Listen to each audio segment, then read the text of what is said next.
ادب. به کانال من خوش اومدید. با تدریس الگوهای عددی در خدمتتون هستم. خب اینجا مواد آشپزی رو که میبینین، این دلیل نمیشه که اینجا کانال آشپزیه. از تصاویر آشپزی استفاده کردم که یه مقدمه‌ای باشه برای شروع درسمون. خیلی خوب.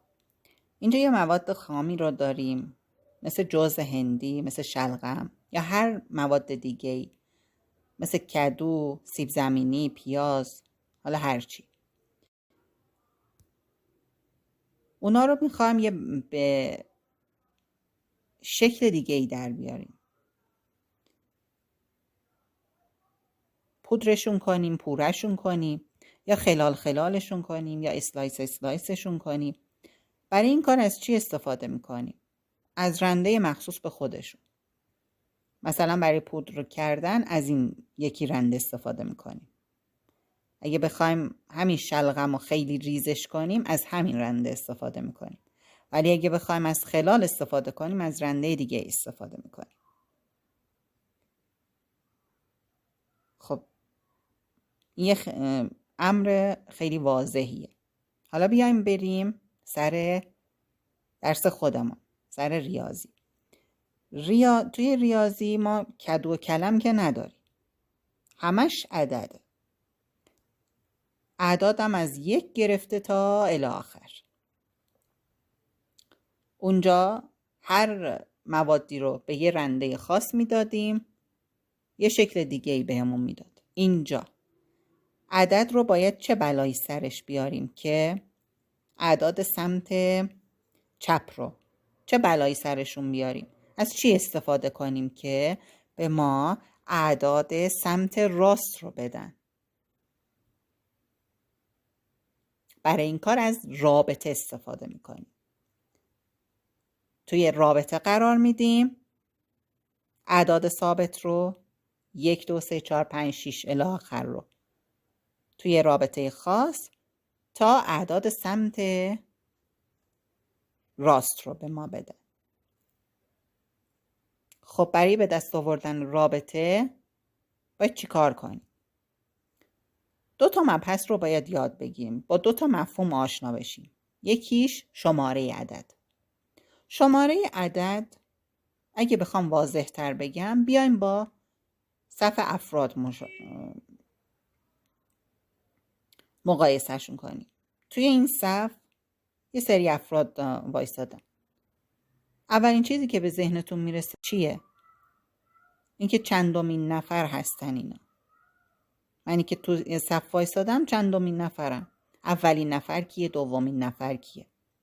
اینجا آقایی که سبز پوشیده اولین نفر، اونی که صورتی پوشیده دومین نفره، اونی که توسی پوشیده سومین نفره. اعدادم همین جوریه. وقتی توی صف وای میستن، پشت سر هم قرار میرن، اولین عددی که قرار گرفته یا وایساده 7، عدد اول. اونی که دومین قرار گرفته 14، عدد دوم. 21 عدد سوم. 28 عدد چهارم و الی آخر. این مفهوم شماره عدد بود. با یه مفهوم دیگه باید آشنا بشیم. اون چیه؟ فاصله عدده. یعنی چی؟ یعنی چند تا اعداد جلو رفتن. اگه دقت کنین،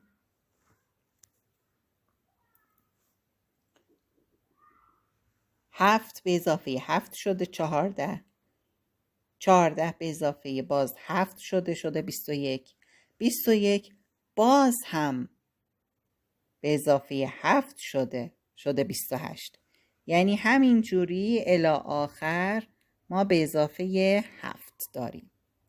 این مفهوم فاصله عدد هست برای ما. خب وقتی اینا رو یاد گرفتیم، رابطه به راحتی به دست میاد.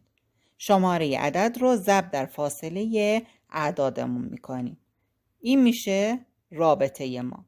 یعنی هر عددی رو که ما به جای شماره عدد قرار بدیم، توی اون رابطه، توی اون الگو عددمون به دست میاد. مثلا بخوایم بالفرض سومین عدد از این الگو رو به دست بیاریم شماره عدد رو 3 قرار میدیم، ضرب در فاصله عددش میکنیم، سومین عدد به دست میاد.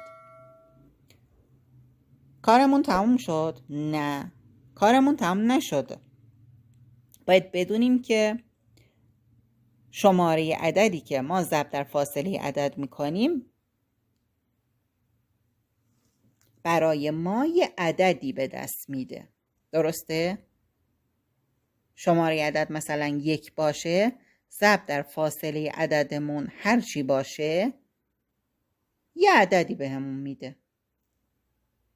این عدد رو باید ما بیایم با اولین عدد این سری عدد که توی صورت سوال به ما دادن مقایسه کنیم.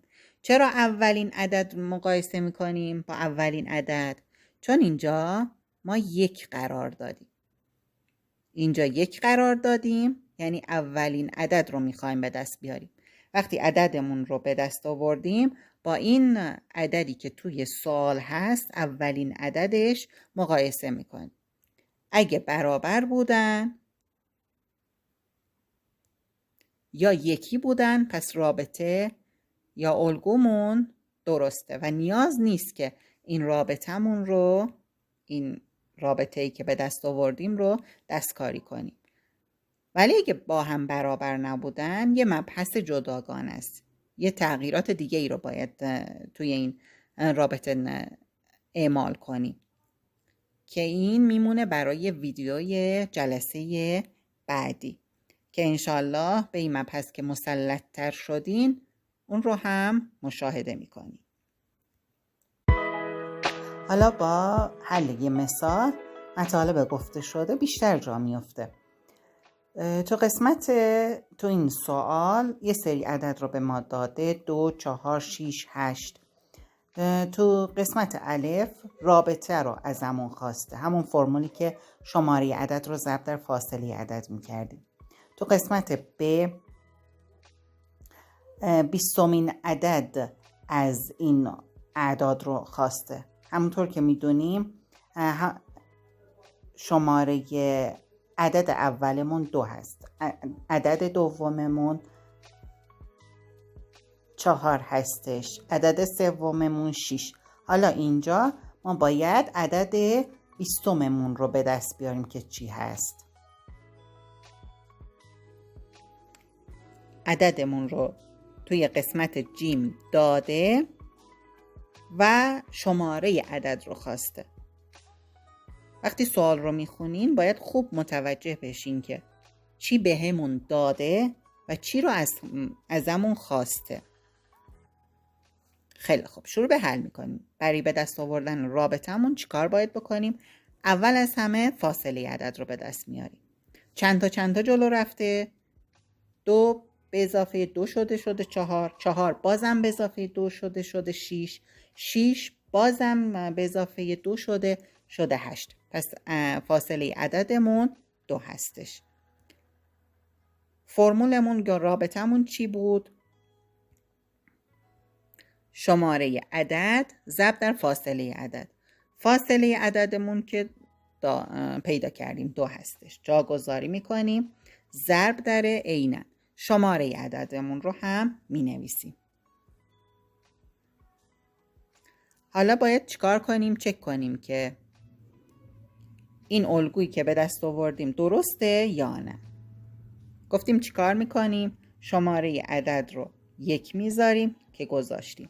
2 ضرب در 1 شده 2. حالا باید بیایم با اولین عدد صورت سوال مقایسه کنیم. اینجا هم 2 هست، اینجا هم 2 هست.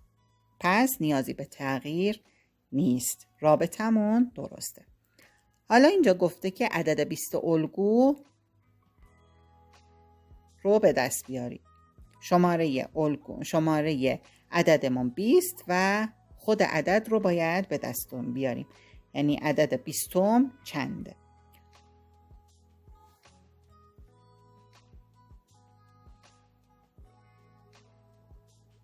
از این رابطه جاگذاری میکنیم.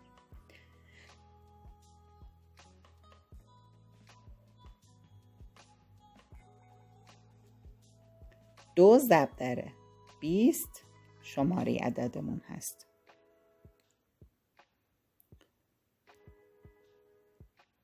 و به راحتی به دست میاد.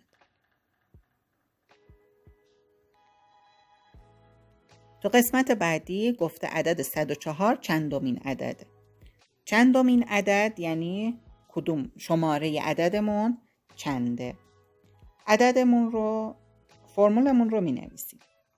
عددمون چیه؟ 104. جاگذاری می کنیم. مساویه 2 ضرب در شماره عدد. اینجا هم عیناً همون رو می نویسیم. 2 ضرب در شماره عدد. شماره عدد رو به همون نداده، ازمون خواسته. خب اینجا چه عددی رو باید ضرب در 2 کنیم تا 104 به دست بیاد؟